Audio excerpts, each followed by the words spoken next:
Vous êtes chez Tartampion, salut à tous, et voici Odysseyland. C'est un jeu pour 2 à 4 joueurs à partir de 10 ans. Alors à Odysseyland, le roi vous a appelé pour tenter de protéger son pays des créatures maléfiques. Vous incarnez des aventuriers et vous allez lutter contre ces créatures grâce à vos frères d'armes et à vos épées. Tout ce que vous allez trouver pourra vous servir.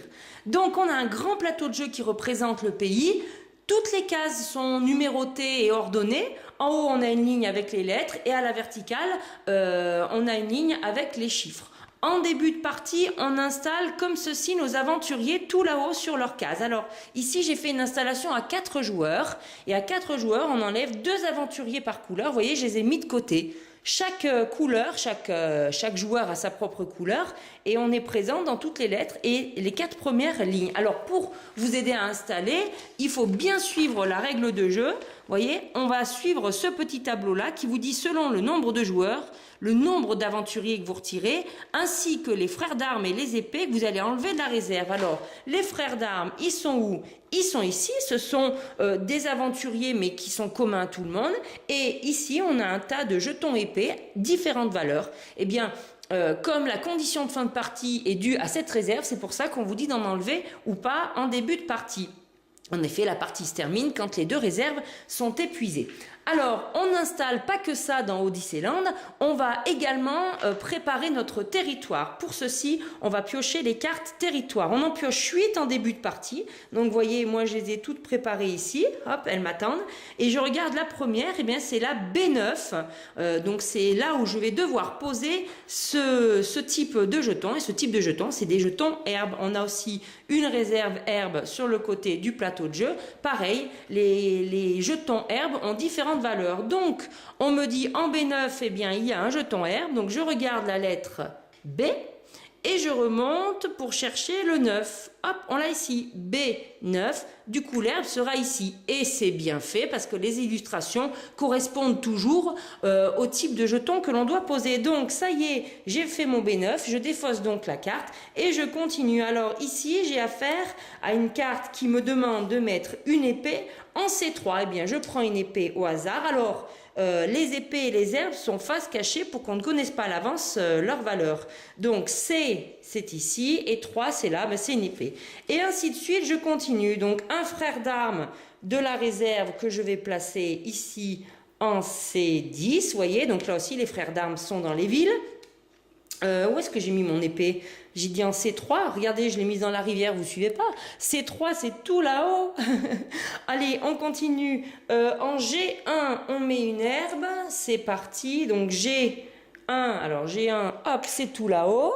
Voilà. On continue, on défausse la carte. En H7, alors je mets une pépite. Les pépites n'ont pas de numéro dessus. Donc je la mets en H7. Hop, c'est ici. Je la pose. Alors, les pépites sont dans la rivière. Là aussi, ça correspond. Et du coup, à chaque fois que vous installez une pépite, vous devez installer avec elle l'esprit du fleuve. Il sera ici, sur cette case-là. On continue. Ah bah là, on va tomber sur une carte créature maléfique.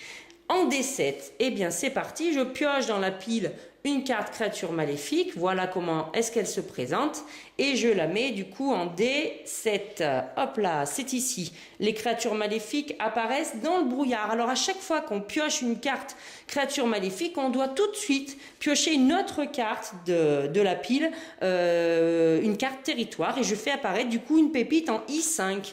Alors hop là, 5 c'était ici et I c'est là. Donc la pépite va ici. Et l'esprit du fleuve suit la pépite. Je continue et je termine rapidement. En I2, je vais du coup mettre, hop là, c'est tout là-haut, une épée. Et en K6, vous voyez, c'est marqué ici, K6, un frère d'armes.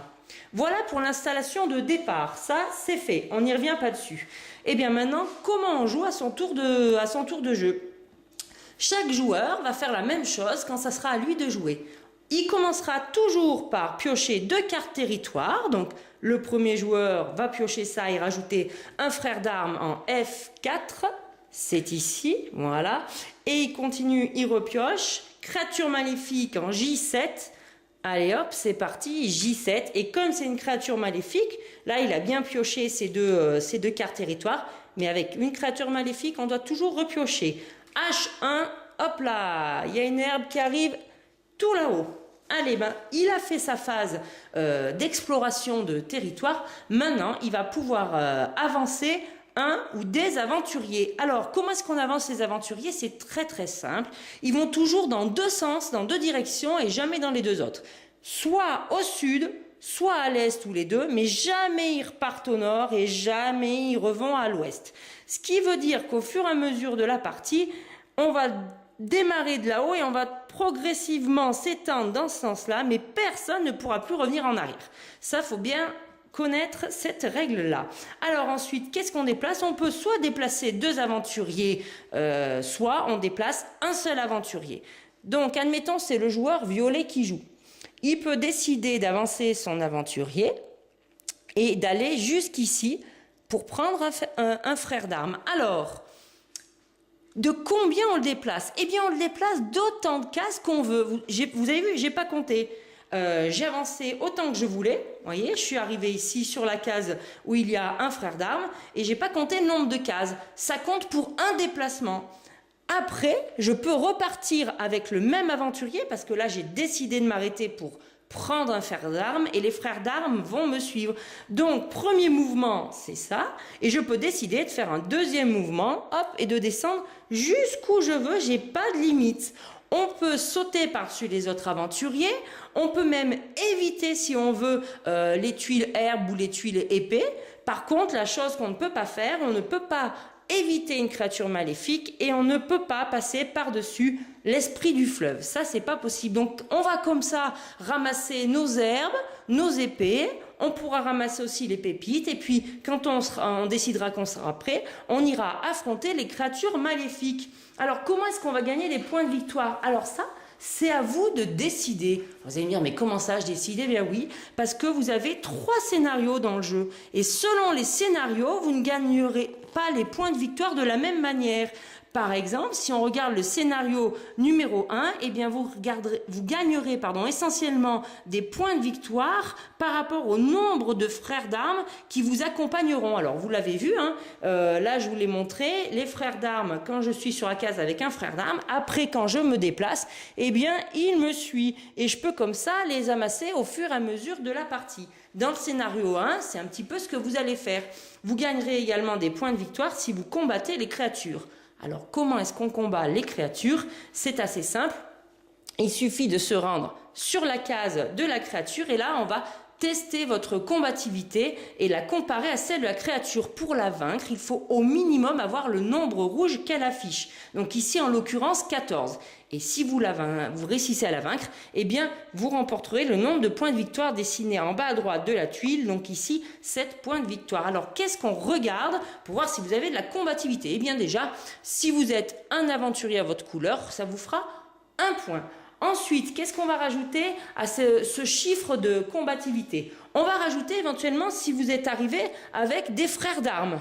Vous gagnerez 1 point supplémentaire par frère d'armes. Donc ici, vous avez déjà une combativité de 3. Et à cela, vous déciderez avant le combat de rajouter éventuellement les fameuses tuiles épées. Alors, regardez les tuiles épées, comment elles se présentent. Celle-ci, c'est une épée simple, mais on peut avoir affaire à des tuiles épées qui ont des chiffres bleus. Vous voyez, on les voit bien ici. Donc, chaque tuile épée que vous allez dépenser qui retournera dans la boîte, pour pas fausser la fin de partie, eh bien, vous permettra, du coup, de lancer un dé qui vous rapportera des points de victoire. Donc, si vous dites, eh bien, j'utilise 2 épées, comme ceci, vous allez donc lancer, en plus de vos 3 points de combativité, 2 dés. Donc, hop, je lance 2 dés. J'ai 5 et 2, ça me fait 7, 8, 9, 10. Avec le frère d'armes et tout, le petit point de l'épée qui est toute seule, ça me fait 11, eh bien ce n'est pas suffisant pour battre cette créature. Si je m'arrête là, eh bien je perds tous mes frères d'armes et mon aventurier, hop, il y a tout ça qui repart à la réserve. Ou sinon, eh bien, si j'ai en ma possession des jetons herbes, eh bien à ce moment-là, je peux les défausser, pour rajouter des points. Alors on ne rend pas la monnaie sur le chiffre pour essayer d'atteindre le résultat et ne pas perdre le combat. Donc 5, 7, 8, 9, 10, 11, on était à 11. Si je dépense une herbe à 3, 11 plus 3, ça fait 14. C'est bon, c'est suffisant, j'ai vaincu la créature. Donc à ce moment-là, on défausse toutes les épées. On défausse la créature maléfique, enfin on la défausse pas, vous la gardez devant vous, face cachée, et comme vous avez gagné, eh bien vos aventuriers, vos frères d'armes restent ici sur le plateau de jeu. Voilà, ça c'est une très bonne question. À quoi servent les pépites? Elles servent à plusieurs choses. Déjà, selon le type de scénario, elles peuvent vous rapporter des points de victoire. Mais c'est surtout qu'on les utilise, ces fameuses pépites, après le combat, si contre une créature maléfique, si par exemple on n'a pas réussi à atteindre le nombre voulu, un petit peu comme les jetons herbes. On peut les utiliser de deux manières différentes. Soit vous défaussez une pépite pour ajouter un seul point, soit alors vous défaussez une pépite pour relancer un de vos dés déjà obtenus. Alors ça, c'est peut-être plus intéressant à faire si par exemple vous tombez sur un 5, eh bien vous défaussez une pépite, vous relancez et avec un peu de chance, vous tomberez sur un magnifique 6. À savoir qu'à chaque fois qu'une pépite apparaît, on l'a vu tout à l'heure, l'esprit du fleuve avance sur la rivière. Si par exemple ici je pioche une carte territoire qui me dit de mettre une pépite ici, eh bien du coup l'esprit du fleuve va longer la rivière pour aller atteindre l'emplacement où il doit se trouver. Mais si vous vous trouvez sur une des cases de son passage, eh bien hop, il vous fait disparaître dans les cours de l'eau à la fois vos aventuriers et vos frères d'armes. Tout disparaît, donc attention au vagabondage de l'esprit du fleuve. Voilà comment on va jouer à Odysseyland. Et c'est aussi simple que ça, c'est les scénarios après qui vont faire tout le sel du jeu. Donc dans le premier, on va surtout ramasser des frères d'armes. Dans le second, eh bien, on n'a plus ce comptage de frères d'armes, ça va être beaucoup plus joué par rapport au combat contre les créatures maléfiques. Et puis, on a une notion de glorieux qui s'installe, mais je vous laisserai regarder un petit peu plus en détail les scénarios. Et dans le 3, c'est très très compliqué. Ça monte un peu crescendo les difficultés, mais aussi du coup l'intérêt des scénarios. Dans le 3, il faut qu'à la fin de la partie, vous soyez tous à l'intérieur des villes. Donc c'est pas facile forcément à réaliser ça, sinon vous perdez des points de victoire. Et bien voilà pour Odysseyland, qui est un excellent jeu de Wolfgang Kramer et de Michael Klisling. Je vous le recommande. En attendant, amusez-vous bien.